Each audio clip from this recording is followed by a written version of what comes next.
নমস্কার বন্ধুরা, গ্রিন সোলারের একটা নতুন ভিডিওতে আপনাদের সবাইকে স্বাগত জানাই। তো বন্ধুরা, আজকে আমরা দাঁড়িয়ে আছি প্রশান্তবাবুর বাড়ির ছাদে। আমরা একটা ছোট সোলার সিস্টেম এখানে ইনস্টল করতে এসেছি প্রশান্তবাবুর রিকোয়েস্টে। আজ থেকে 2 মাস আগে প্রশান্তবাবু আমার সাথে যোগাযোগ করেন ফোনের মাধ্যমে এবং উনি বলেন একটা ছোট সোলার সিস্টেম ট্রায়াল রানের জন্য তিনি ইউজ করতে চান।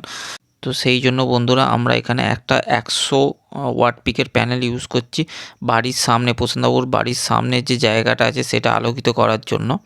তো সেই ক্ষেত্রে বলা যেতে পারে এটা আমাদের করা সবচেয়ে কম বাজেটের সোলার সিস্টেমের মধ্যে অন্যতম।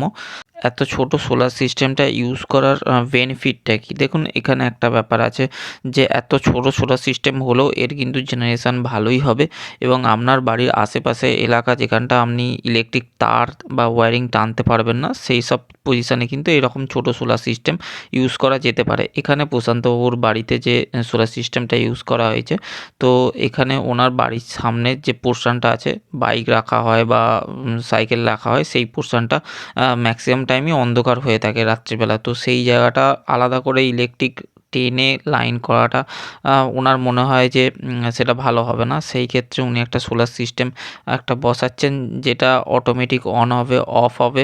তা ওনার কোনো হেডেক থাকবে না যে আলাদা করে সুইচ মারতে হবে অন করার জন্য, আলাদা করে অফ করতে হবে।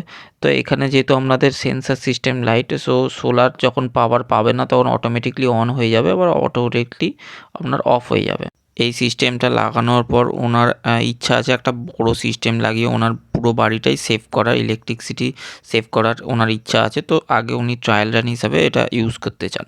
আপনাদের যদি আমাদের ভিডিও ভালো লেগে থাকে তাহলে আমাদের পেজটা লাইক, শেয়ার এবং সাবস্ক্রাইব করে থাকুন এবং আমাদের সাথে যোগাযোগ করতে পারেন, আমাদের মোবাইল নাম্বার দেওয়া রইল।